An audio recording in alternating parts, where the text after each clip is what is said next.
Hi, welcome back to another video. For this video, I'm going to be trying out a polygel kit from Amazon. I actually won this polygel kit from another nail YouTuber named Buddha Nails and Beauty. I have a link in the description box to her channel, so be sure to go check it out. The first thing I'm doing is just showing all of the products that came in the kit. And I'm going to be swatching all of the different polygels, and then I'm going to be doing a simple marble design using the Lazy Girl method. I'm going to be using the XXL Coffin Nails from Nail Couture, and I'm using the polygel shades Pink, White, and Pure, which is really clear.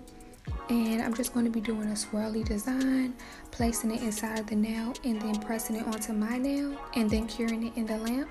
If you want these nails to stay on, you need to make sure that you buff the top of your nail, apply some base coat gel, cure that in the lamp, and then press on the nail. But I'm just doing these nails for the video, so I'm not going to keep them on for long, so I didn't do those steps. But I'll just let you all watch, and I'll check back in the end.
Thank you so much for watching my video. If you enjoyed it, be sure to give it a thumbs up, leave a comment down below, and subscribe to my channel for more nail videos. Bye!